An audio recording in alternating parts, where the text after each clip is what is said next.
It's Christmas time, everyone. It's that time of year when people give, people receive. It's a beautiful time of year. And I need to do special content for it. Yay! No, actually, in all honesty, though, I realized halfway through that continuing Breath of the Wild without putting any other form of content on my channel isn't necessarily the best idea. Strictly because a lot of people will feel like, hey, I need to go watch the episodes 1 through 50 that this man did, which, so he was kind of suck, by the way. They're not that good. But yeah, they may feel a little bit, they may feel like they need to go watch that content. And, it may be a little bit alienating to people. And I don't want to be like, you gotta go watch that content if you want to see anything on my channel for like an entire 3 months. And, that's how this came to be. It's another episode of Intermission. I was trying to think of something to do for Christmas, and I legitimately couldn't think of anything until I came up with a good idea, which is not what I'm using for this video at all, because it actually takes effort and preparation. I was thinking about getting a bunch of other YouTubers together and making them create one cohesive Christmas story. Like, we would get... I would get a bunch of different people to make one sentence. It would be essentially a game where someone creates a sentence and the other person has to look at that sentence and continue the story onward. It's a game that's existed for multiple years. But I thought it would be fun if we put like a little Christmas spin on it and got other content creators to do it. But that would take work and effort. So I thought about other Christmas stories and what I could do, and my answer to that was fanfiction. Because apparently there's a Santa Claus fanfiction. Why? Oh yeah, also you can see my entire room now. Not entire room, but you can see the parts that are arguably the most messed up. You can also see how many amiibo I have. Whoa, that's a lot of amiibo. I know, thank you for complimenting how a grown teenager has a bunch of small action figures. Leave me alone, okay? Leave me alone. I do what I want. Oh, yeah, also, this is the biggest hat I could find, and it's like for a 5-year-old. Look at how small this is. I know I have other Santa Claus hats somewhere, but I just could only find this one, and I'm too lazy to look for any more. So this is gonna be like a sock puppet type thing, where I just have it on my hand the entire time. I have terrible ideas. I really do. I'm rethinking this already, and I haven't even started reading the fanfiction. This one looks promising. It's Luna Meets Santa Claus by Gunnar Bratt. Spicy already. I assume a lot of these will be like, Also, I should probably note this. I'm not gonna read anything sexual. As soon as it begins to become sexual, it's automatically out. In case you were wondering. So.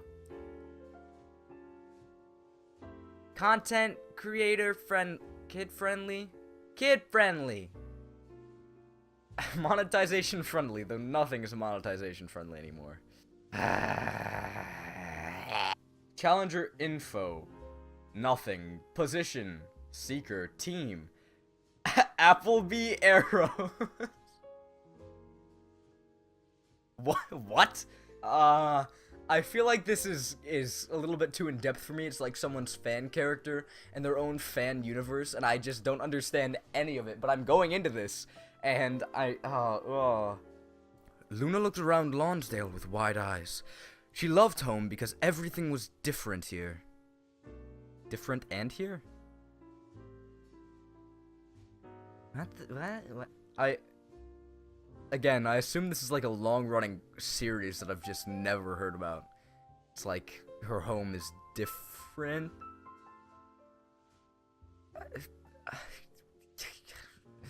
She loved home because everything was different in here. It wasn't. Luna looked around Lonsdale with wide eyes.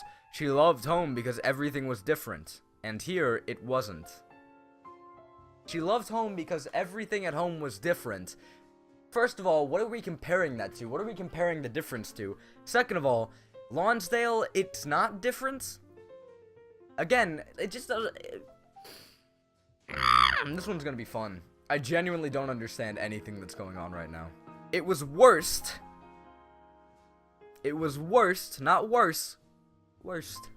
It was worse than the suburbs in Britain, as she watched everyone rush past. The pace was rapid, as if trying to catch up with the speed of light. She wondered why she was there, but then looked at the file in her hand. Opening it, she looked at the pictures, and wondered why she accepted the challenge. It was nice pretending to believe Santa Claus. To believe in Santa Claus? It's not proper grammar. It was nice to pretend to believe in Santa Claus, but for him to be real and a way to meet him was in middle of nowhere in the USA? She flipped through it and eyed the picture of the girls that seemed to know about what happened. One was a brown-haired girl with large glasses, and the other a black-haired girl that was looking away. Their names were Daria Morgendorfer and Jane Lane.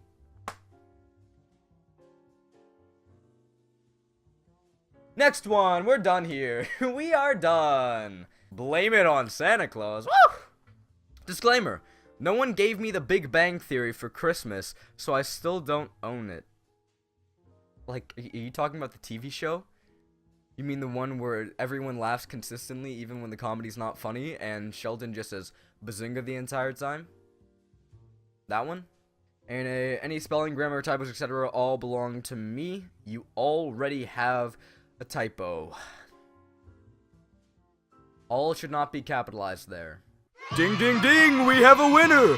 And the Literally No One Cares award goes to Geekovision! Oh, you're such a genius for pointing out a simple capitalization error! I will freely admit to rushing this so you could have it tonight. I hope you enjoy it in the spirit it's given. Blame it on Santa Claus. For the rest of his life, Sheldon Cooper will never be able to explain how he ended up stuck in an elevator at Caltech with Santa Claus. All he can say is it happened. God, what a beautiful way to start this. He remembers very clearly the white-gloved hand stopping the doors before it closed. Sheldon remembers not being able to stop his eye roll at the jolly old man in red, holding an empty toy bag as he entered the small place. His blue eyes sparkled as he looked at Sheldon, then at the control panel. Ah, Sheldon. I see you're going down too, he says as the doors close and the elevator starts to move down from its spot on the 10th floor. Sheldon stood a little straighter, clasping his hands behind his back. He scans his eidetic memory for anyone who he knows at Caltech who would have a white beard. He can come up with no one. Like a high-powered computer, his brain scans through thousands of flashes of faces, trying to figure out where he must have known the man from. After all, if Sheldon didn't know him, then how could he possibly know his name? While Sheldon will gladly admit his face has appeared in numerous publications and on awful YouTube videos, he just can't wait. He just can't wait. Wow. He just can't believe some old man in a red suit would know who he is. I'm Santa Claus, Sheldon. Kris Kringle, if you prefer. Stop overloading that massive brain of yours. You won't find me there. I can't do a Sheldon voice, and to be fair, I just don't remember what his voice is like. So this probably isn't going to turn out very well. Sir, I have no idea how you know my name. There are any number of ways you could, without us actually having met. Christmas, Santa Claus, etc. is all pure hokum. Well, actually, I think it's pronounced hokum, but, whatever. This whole thing is propagated by huge corporations to make even more money to line their already overflowing pockets with. Before Sheldon could say more, the elevator came to an ear-splitting screeching halt between the 6th and 5th floor.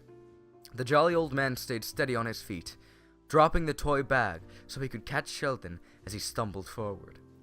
Breathing in deeply, Sheldon realized the old man smelled distinctly like sugar cookies and peppermints.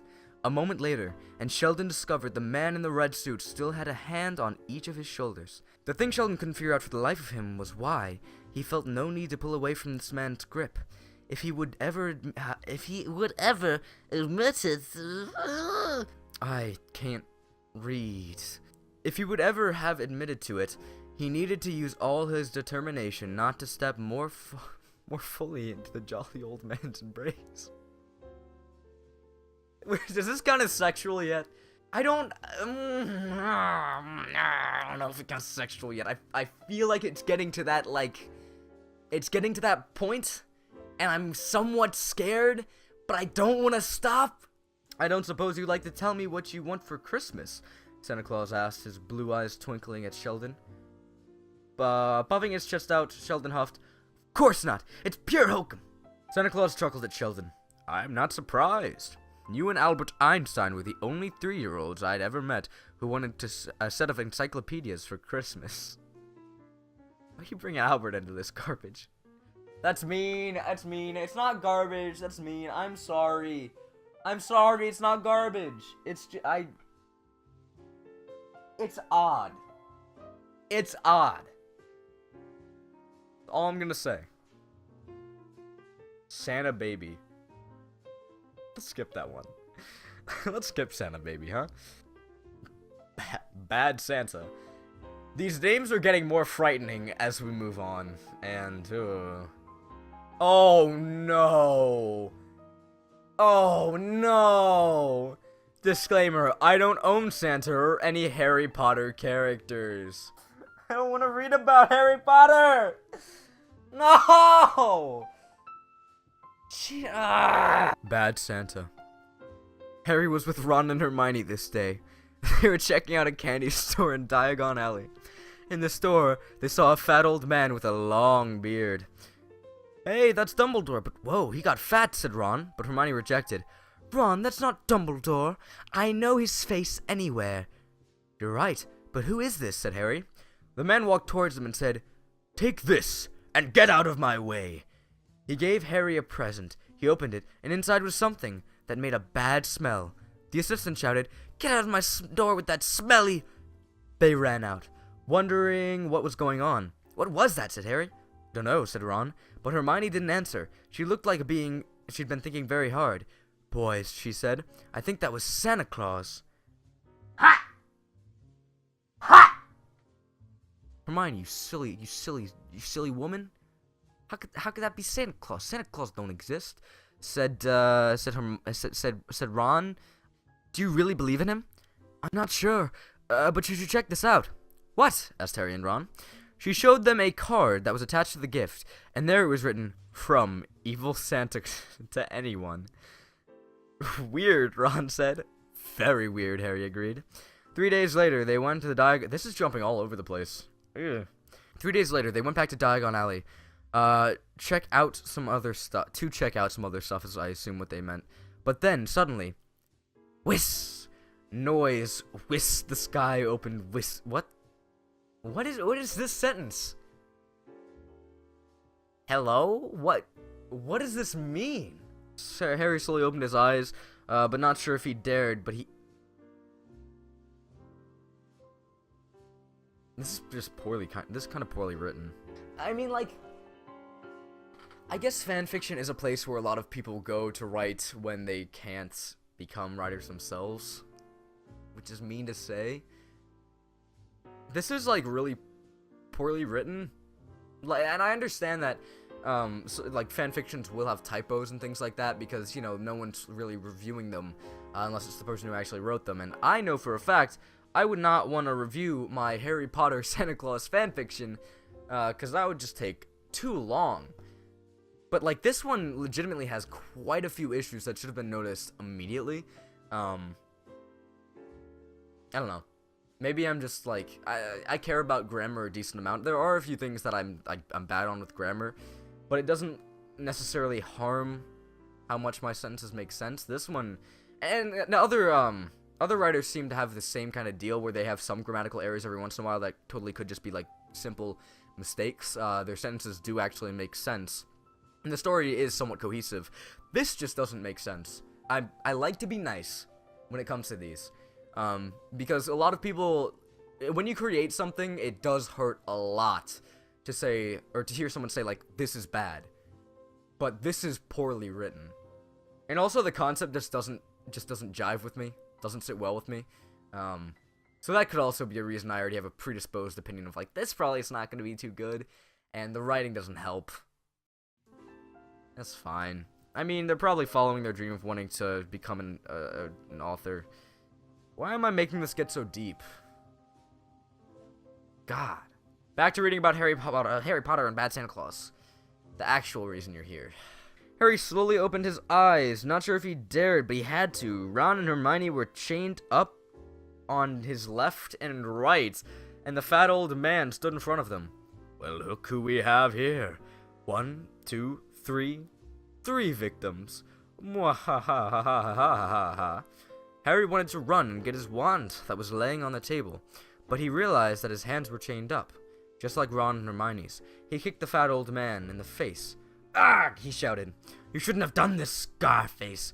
I might kill you first." Where are we, fatso?" yelled Ron. "You're in my lab. I'm going to test a few killing presents on you, and then I'm going to see who works."